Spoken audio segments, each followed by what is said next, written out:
Hello बच्चों, तो आज हम शुरू करने जा रहे हैं अपना नेक्स्ट चैप्टर जो है एप्लीकेशन ऑफ इंटीग्रेशन। इस चैप्टर में हम इंटीग्रेशन की एप्लीकेशन के बारे में पढ़ेंगे, जो कि इंटीग्रेशन का मतलब ही होता है कि एरिया निकालना। हम उसी एरिया के कॉन्सेप्ट को यूज़ करके चैप्टर में आगे पढ़ेंगे। ठीक है, तो इस चैप्टर में आपको बेसिकली 5 रूल्स बताए जाएंगे। 5 रूल्स में पाँचों रूल्स की अलग अलग वीडियो होगी, या तो पाँचों रूल्स की अलग अलग होगी या हम 4 वीडियोस में ख़त्म कर देंगे या तो हम 4 वीडियो में ही ख़त्म कर देंगे चैप्टर को। 1 रूल पर वीडियो। तो इस तरह से आपका ये चलेगा, आपके क्वेश्चंस भी होंगे इसमें, और आपके वीडियोस देख के पूरा ख़त्म कर सकते हैं इस चैप्टर को। जितने क्वेश्चन है उतने अटैम्प्ट कर सकते हैं। बस आपकी नॉलेज पर डिपेंड करता है ये कि आपको कौन कौन से क्वेश्चन अटैम्प्ट कर सकते हैं। बाकी हम सब कुछ बता देंगे आपको, फॉर्मूलेज वगैरह जो इसमें यूज़ हो सकते हैं या होने वाले हैं, मतलब जो आगे क्वेश्चंस आप करेंगे। ठीक है, तो हम शुरू करते हैं एप्लीकेशन ऑफ इंटीग्रल्स। तो इसमें बेसिकली क्या है कि पहले तो हम जो फॉर्मूलेज हैं हमारे, वो एक बार रिवाइज़ कर लेते हैं। इंटीग्रेशन होता क्या है? इंटीग्रेशन होता है कि अपना समझ लो कि डेरिवेटिव का उल्टा। आपने डेरिवेटिव्स के जो फॉर्मूले पढ़े थे उसको इंटीग्रेट करें, मतलब उसका जो रिज़ल्ट है उसको वापस ले आएँ, तो इसको हम बोलते हैं इंटीग्रेशन। जैसे कि सपोज़ साइन एक्स का डेरिवेटिव कॉस एक्स होता है, D of D x of sine x cos x होता है। ठीक है, तो कॉस एक्स का इंटीग्रल साइन एक्स हो जाएगा। समझ रहे हो? हमें वापस आना है उससे। अगर कॉस एक्स का डिफरेंशिएशन माइनस साइन एक्स होता है, तो भाई माइनस साइन एक्स तो नहीं लोगे ना तुम, तो साइन एक्स का इंटीग्रल माइनस उधर चल जाएगा, माइनस कॉस एक्स होगा। Simple as that. इससे सिंपल कुछ नहीं है। आपको एक बार फॉर्मूलेज बता देता हूँ मैं। अगर आपको दिया जाए, यहाँ पे है इंटीग्रेशन के फॉर्मूले सारे नीचे। अगर आपको सिंपल दिया जाए कि एक्स एन, अगर एक्स एन यानी कि अगर आपको दिया जाए जैसे suppose X raise to power 6, example X raise to power 6 दिया जाए, इसका इंटरवल निकालना है with respect to D X, तो ये होगा X raise to power 7/7 plus C. ये सी जो है एक कांस्टेंट होता है जो कोई भी वैल्यू ले सकता है। सपोज़ जैसे कि हम एक इक्वेशन निकालते हैं, तो उसमें पीछे हम कुछ भी लिख सकते हैं इस कांस्टेंट में। Like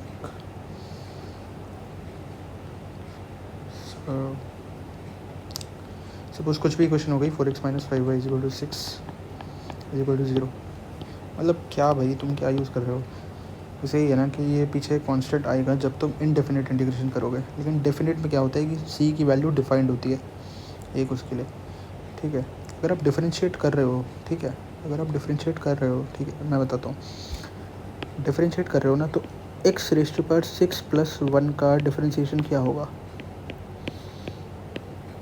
6x raise to power 5।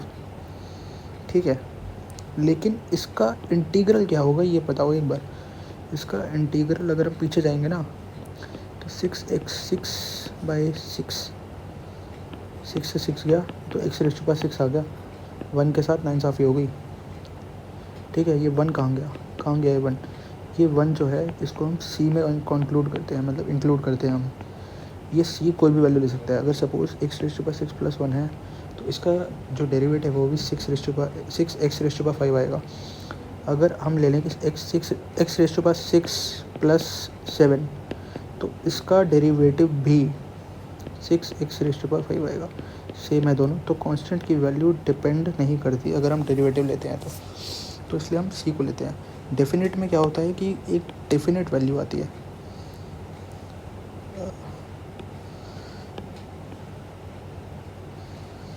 Definite में एक डेफिनेट वैल्यू आती है आपके पास, कि आपको क्या करना है कि सी की वैल्यू की जगह आपके पास एक डेफिनेट वैल्यू होगी जो आपको सीधा मतलब पूरी इक्वेशन दे देगी, एग्जैक्ट इक्वेशन दे देगी। अगर x रेज टू पावर 6 + 1 है, तो वो x रेज टू पावर 6 + 1 ही देगी, 7 नहीं देगी या 8 नहीं देगी। सिंपल रूल्स है आपके ये, आप एक बार पढ़ लीजिएगा, आप PDF मिल जाएगा। अगर आपको फॉर्मूलेज याद हैं तो बहुत बढ़िया है, नहीं याद हैं तो कर लो भाई याद, और कुछ नहीं कर सकते। ठीक है, आपके 3 स्पेशल फार्मूलाज होते हैं जो इसमें बहुत काम आते हैं इस चैप्टर में। ये special formulas, these are the gems. इस चैप्टर में इसका बहुत रोल है तीनों फार्मूलाज का, ठीक है। इसके बिना मतलब कुछ नहीं होने वाला। बेसिक रूल्स में ये लेके चल रहा हूँ कि आपको बेसिक रूल्स आते होंगे, नहीं आते तो आप ये पढ़ लो, एक बार लर्न कर लो, उसके बाद आगे कंटिन्यू करो वीडियो को, ठीक है, तब आपको ज़्यादा समझ में आएगा। अब इसमें क्या है, some rules of definite integral. Definite integral होता क्या है? डेफिनेट इंटीग्रल होता है कि सपोज़ आपको ये ले दिया जाए 5x + 6 और इसका जो इंटीग्रल है वो है 0 से 5 तक, तो आपको कुछ नहीं करना होता, बस इसका इंटीग्रल ले लो अंदर वाले का, एंड ये लोअर लिमिट होती है, ये lower limit, and this is upper limit.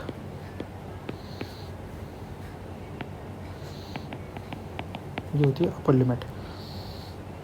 आपको कुछ नहीं करना, इंटीग्रल लेना है, उसके बाद एक बार आपको इस लोअर लिमिट को इसमें पुट करना है, एक बार लोअर लिमिट को इसमें पुट करना है। ये आ गया 5 × 5 का स्क्वायर / 2 + 6 × 5। ये हमने 5 को पुट कर दिया, अब हमें पुट करना है 0 को, तो 0 तो कुछ भी हो भाई, सबको 0 कर देता है। ये पूरा का पूरा 0 हो गया, डिपेंड कर रहा है इस पर। भाई 25, 2, 30 क्या आ रहा है भाई, 125, 2, 30, 125 + 60 / 2, 185 / 2, ठीक है। एज सिंपल एज डैट, कुछ मुश्किल नहीं है, कुछ दिमाग नहीं लगाना है इसमें। एक आपको इस बस रूल याद रखना है, 1-2, कि आपका अगर 0 to a इंटीग्रल है f of x dx का, तो वो इक्वल होगा 0 to a f(a - x dx) के इक्वल होगा। ये क्वेश्चन में करेंगे, अगर यूज़ हुआ तो मैं बता दूंगा साथ साथ। एक होता है कि a से b अगर लिमिट है f(x dx) से दे रखा है, तो ये इक्वल होगा 0 to a f of a + b - x dx, ठीक है। ये होगा इसकी इक्वल। तो आगे पढ़ेंगे हम कुछ और रूल्स के बारे में। हम मेनली शुरू करते हैं हम आपका इसमें क्या क्या यूज़ होने वाला है, ठीक है। कुछ फॉर्मूलेज रिकॉल कर रहे हैं हम, 11वीं में पढ़ चुके हैं जो हम। पैराबोला की स्टैंडर्ड इक्वेशंस मतलब 4 तरह की है इसकी बस। अगर आपको दिया जाए y² = 4x, 4 है इसकी इक्वेशन, मैं बता देता हूँ पहले। -4x, y² x² = 4ay and x² = -4ay। ये दिया हुआ है आपको, कुछ याद नहीं करना भाई, सिर्फ ये याद रखो कि जो पीछे है ना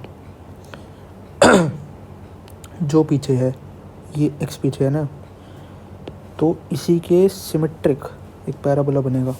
जो पीछे है उस एक्सिस के सिमेट्रिक एक पैराबोला बनेगा। ये x, ये y, ये -x, ये -y। अगर x यहाँ पे पॉजिटिव है तो x एक्सिस के सिमेट्रिक एक पैराबोला बना दो थोड़ा, हाँ, x एक्सिस के सिमेट्रिक एक पैराबोला बना दो। अगर ये हो गया, बस इसमें यही था। अगर तुम्हारा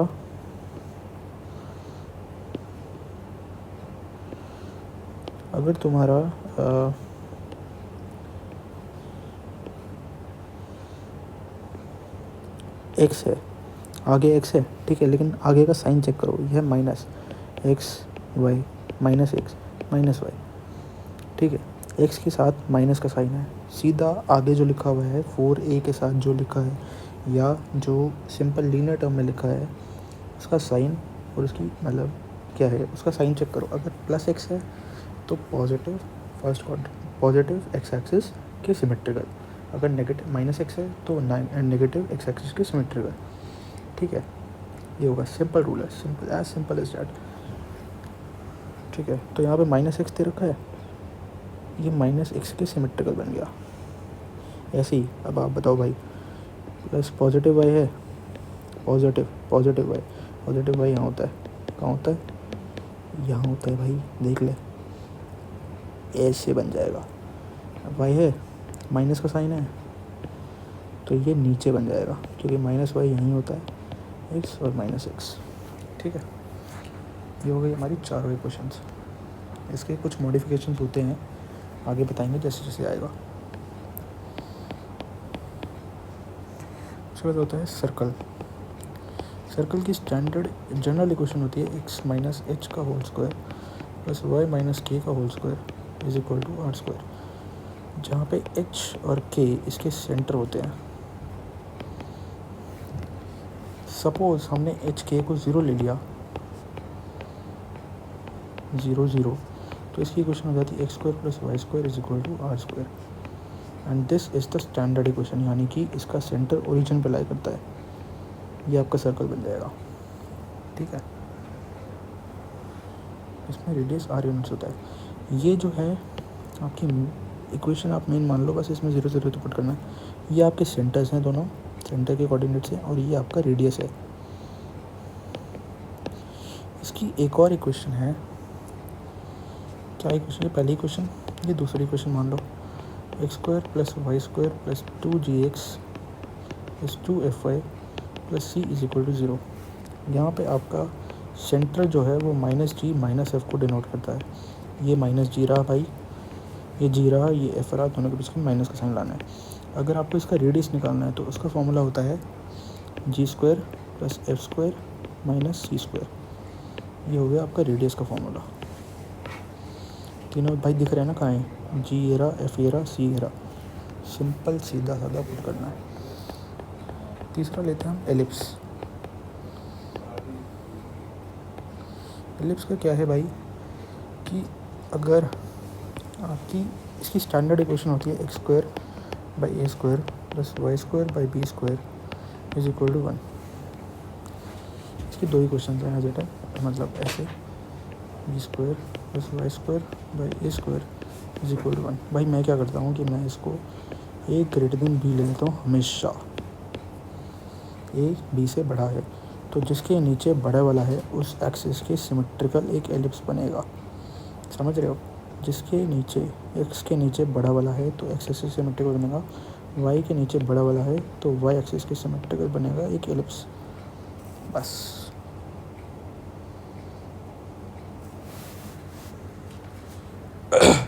कुछ इसमें इतना दिमाग नहीं लगाना है,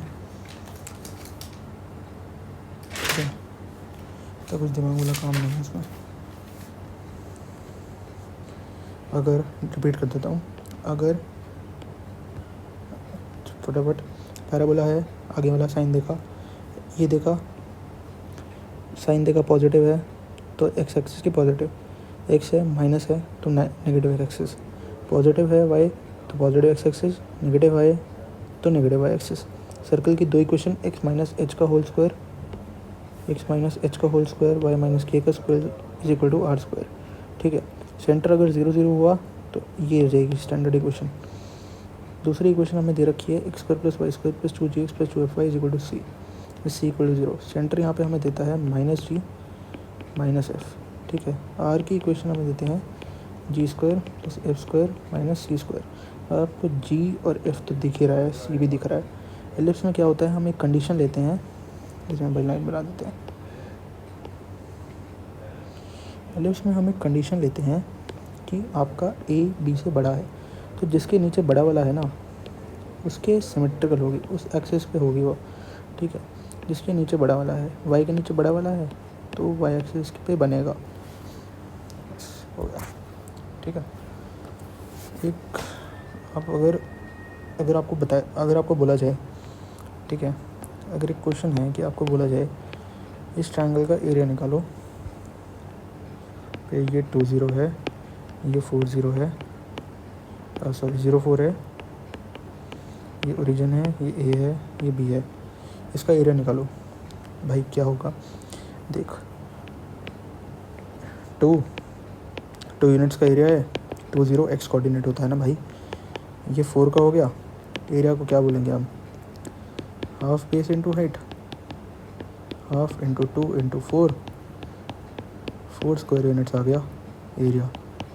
अगर मैं सेम चीज़ बोलूँ कि आपको इंटीग्रेशन से करनी है तो आप कैसे करेंगे? इसका एक सिंपल सादा रूल है इस ऐसे क्वेश्चंस के लिए। ये हम रूल नंबर 1 पढ़ने जा रहे हैं अपना।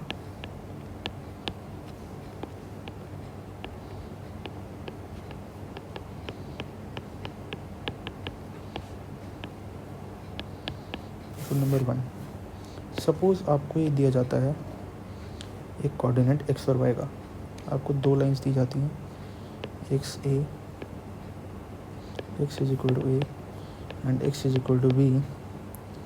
आपको इसके नीचे का एरिया फाइंड आउट करना है।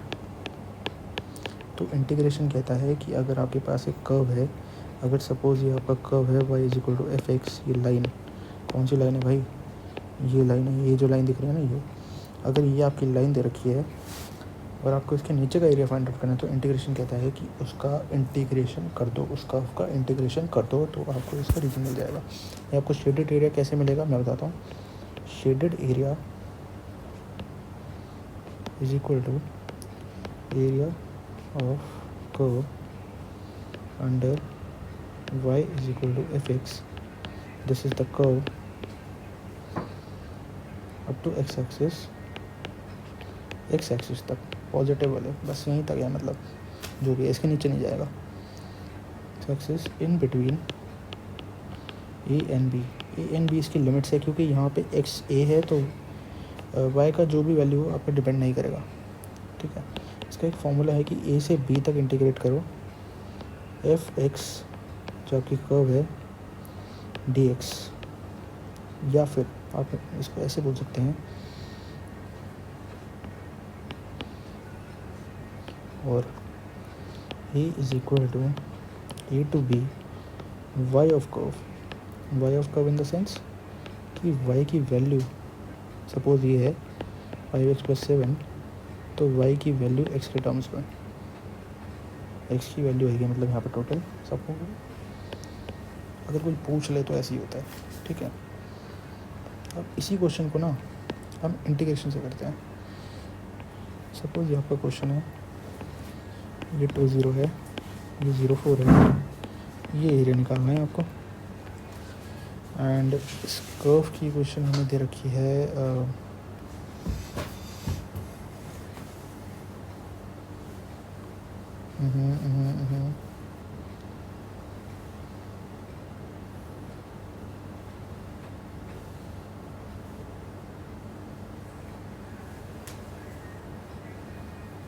x + y is equal to 2।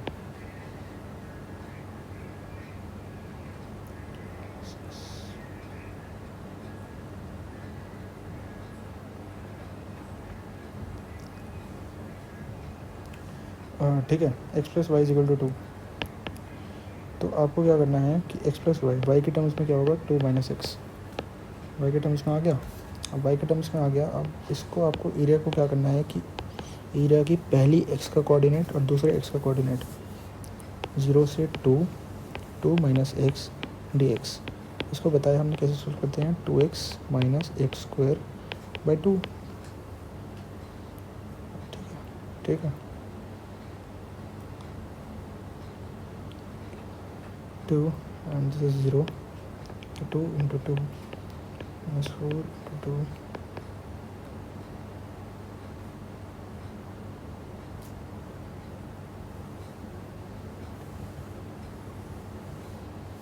I think हम कुछ मिस्टेक कर रहे हैं, ठीक है।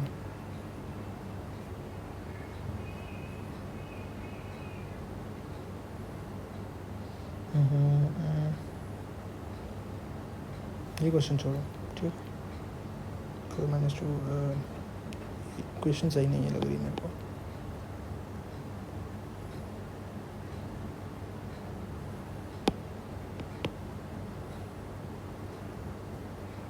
आपको मैं दूसरा क्वेश्चन करवाता हूँ।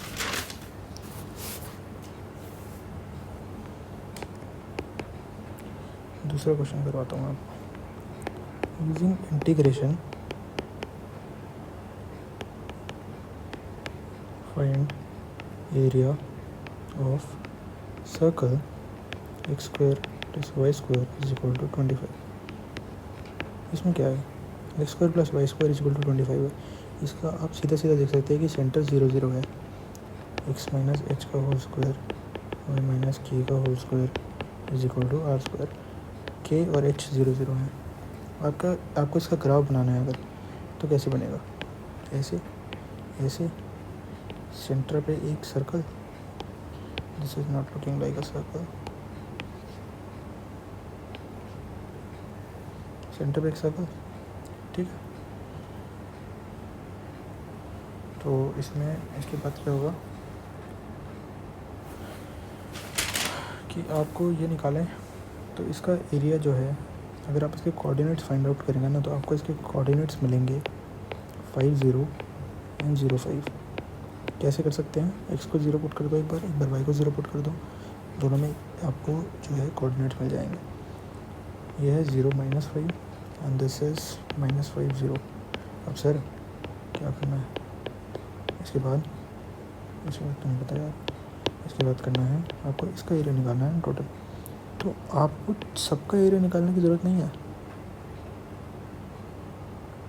आपको इस पूरे का एरिया अलग अलग बार, एक बार इसका, फिर एक बार इसका, फिर एक बार इसका, इसमें से एक बार इसका, इसका, फिर इसका, फिर इसका, ऐसे नहीं निकालना। एक बार इसका निकाला, एक बार इसका निकाला, इसको एक बार मल्टीप्लाई कर दिया, इसको 2 बार मल्टीप्लाई कर दिया, इसको 3 बार मल्टीप्लाई कर दिया, तो ये आपका एरिया ऑफ सर्कल ही हो जाएगा, ठीक है। सिंपल, आपको एरिया ऑफ सर्कल ऐसे ही निकालना है।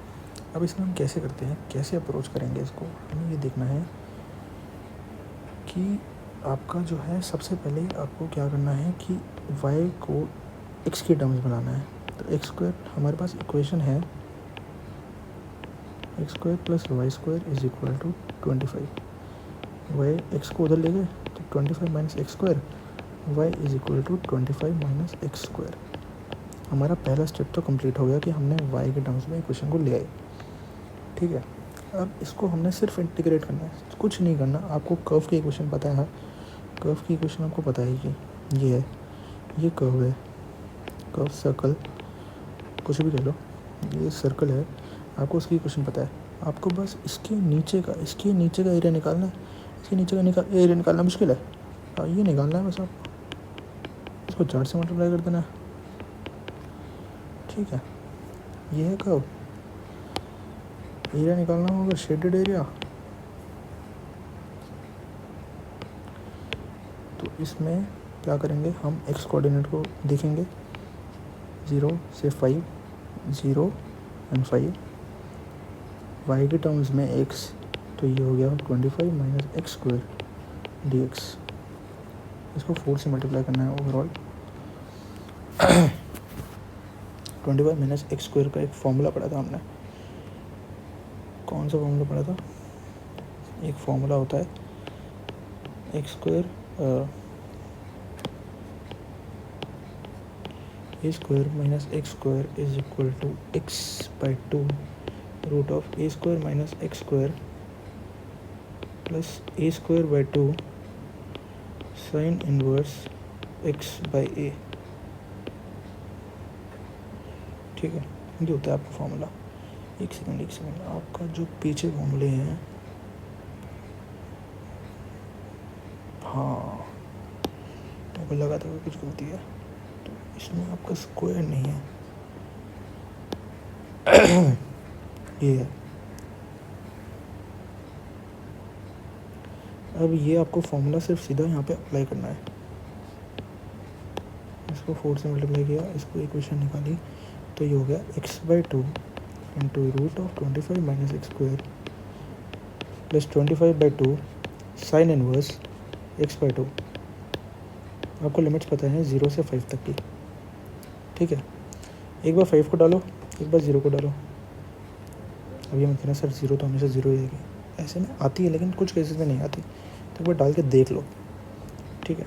अब 0 है, यहाँ पे 5 को डालेंगे, 5 को यहाँ पे डालेंगे तो 5/2, लेकिन इसमें हम डालेंगे तो 25 माइनस 25 0 हो जाएगा, तो 25/2 ये हो गया साइन इनवर्स 5/2।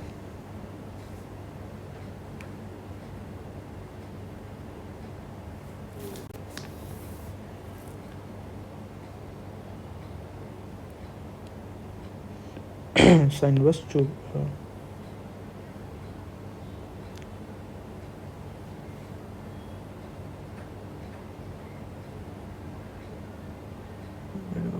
एक सेकेंड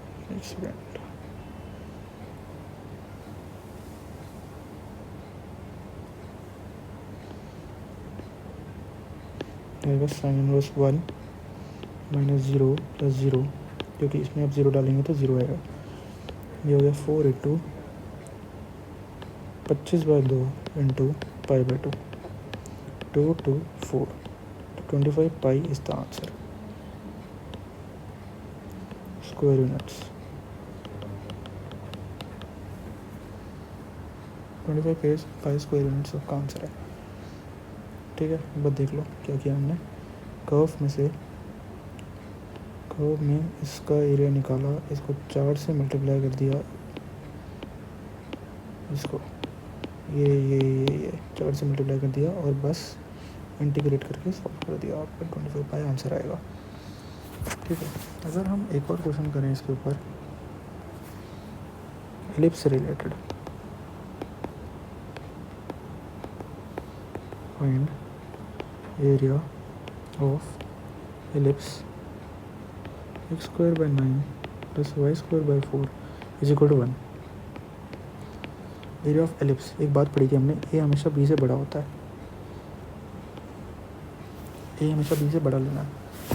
अब बड़ा किसके नीचे है? एक्स के नीचे, यानी कि ये ग्राफ एक्स एक्सिस के सिमेट्रिकल है, मतलब ऐसे है, ये एक्स एक्सिस पे बनेगा, ये एक्स ये वाई। एक्स को 0 पुट करो, एक बार वाई को 0 पुट करो। ठीक है, एक्स को 0 को पुट किया, एक्स को 0 पुट किया, वाई को 0 पुट किया, तो फाइनली आपके कोऑर्डिनेट्स आएंगे ये।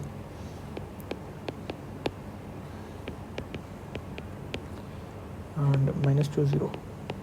ठीक है, इसमें भी आपको पूरे एलिप्स का एरिया निकालना है, शेडेड पोर्शन निकालना है आपको।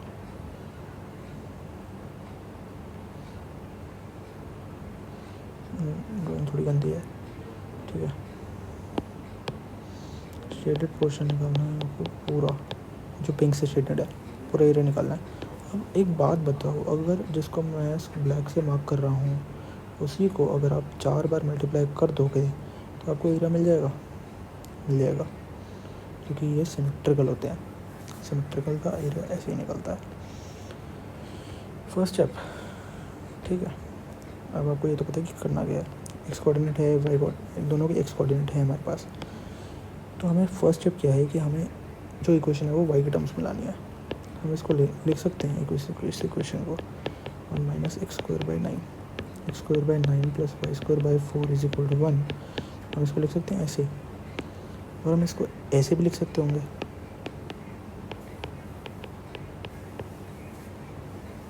और अगर ऐसे लिख सकते हैं तो इसको ऐसे भी लिख सकते होंगे,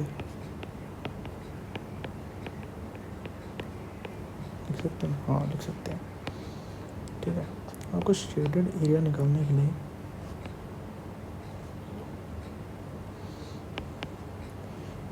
लिए 4 से मल्टीप्लाई करना है, 0 to 3, यह 0 to 3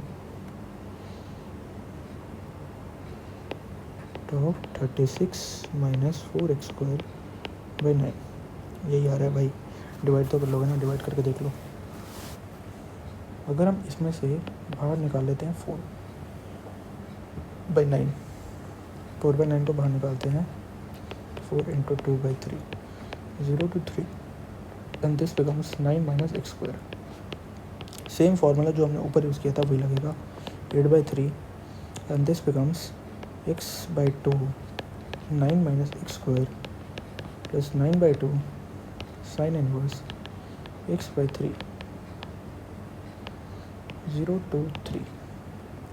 ठीक है, आपका फॉर्मूला पता है ना आपको क्या होता है, पीछे ही तो बताया था भाई। ये है फॉर्मूला, ये रहा, ये है फॉर्मूला, पढ़ लेना, एक बार याद कर लेना, फिर देख लेना, हो जाएगा समझ। इसके बाद अगर हम सॉल्व करें तो कुछ नहीं है, बस आपको दोनों की लिमिट्स डालनी है। लिमिट्स अगर हम डालेंगे तो 9/2 इंटू π/2 आएगा, -0 is equal to 8/3 to 9π/4 is equal to 18π/3 या 6π स्क्वायर यूनिट्स।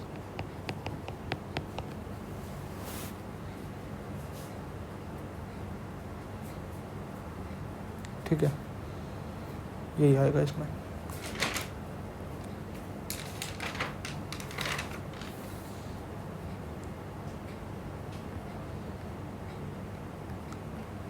अब हम आज की क्लास को यहीं ख़त्म करते हैं। आगे आपको रूल 1 के क्वेश्चंस आगे करवाए जाएंगे, रूल 2 पढ़ाया जाएगा और आगे बहुत कुछ करवाया जाएगा इससे रिलेटेड। ठीक है, होपफुली आपको सब समझ आया होगा। कुछ समझ ना आया हो तो आप कमेंट्स में बताइए, हमें सजेशंस दीजिए और ताकि हम और इम्प्रूव कर सकें और आगे बढ़ सकें। साथ चलेंगे और साथ सब क्लियर होगा, यहाँ पे सब जो है कवर होगा। Thank you for watching, bye bye, good luck.